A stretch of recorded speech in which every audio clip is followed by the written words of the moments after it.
அதுக்கு வந்துட்டு மிளகு, ஜீரகம், சோம்பு, பட்டை, கிராம்பு, ஏலக்காய் எல்லாத்தையும் வறுத்து எடுத்துக்கலாம். பூண்டு, வெங்காயம், தக்காளி எல்லாத்தையும் வதக்கிக்கலாம்.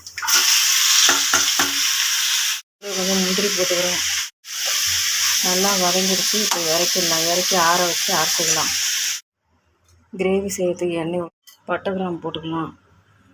நல்லா வதக்கிக்கலாம். பச்சை மிளகாயும் கருவேப்பிலையும் போட்டு பேஸ்ட்டு போட்டுக்கிறோம். 2 தக்காளி அரைஞ்சிட்டு அதை போட்டுக்கலாம். நல்லா வதக்கிக்கலாம். தேவையான உப்பு போட்டுக்கலாம். மல்லித்தூள் 1 ஸ்பூன் போட்டுக்கிறேன். மிளகாய்த்தூள் 1 ஸ்பூன் போட்டுக்கிறேன். தூள் 1 ஸ்பூன் போட்டுக்கிறேன். நல்லா வதங்கிச்சு பாருங்கள். தக்காளிலாம் நல்லா தொக்கு மாதிரி வச்சு எண்ணெய் பிரிஞ்ச அளவுக்கு வர வச்சு இப்போ வெங்காயம், முந்திரி எல்லாம் அரைச்சி வதக்கி வச்சுருந்தா அதை அரைச்சி வச்சுருக்கோம். இப்போ அதை எடுத்து ஊற்றிக்கலாம். உங்களுக்கு கிரேவி எவ்வளோ தேவையாகுதோ அந்த தண்ணி ஊற்றிங்க. எனக்கு தேவையான தண்ணியை நான் ஊற்றிக்கிறேன். அரைஞ்சி வச்சுருக்க காளானை போட்டுக்கலாம். காளான் போட்டு நல்லா கிண்டிட்டு நல்லா மூடி போட்டு ஒரு விசில் வச்சுக்கலாம். கொத்தமல்லி போட்டுக்கிறேன். கஸ்தூரி மெத்தி போட்டுக்கிறேன். நம்ம கிரேவி ரெடி ஆகிடுச்சு. இது வந்து சப்பாத்தி, இட்லி, தோசை எல்லாத்துக்குமே தொட்டுக்கலாம்.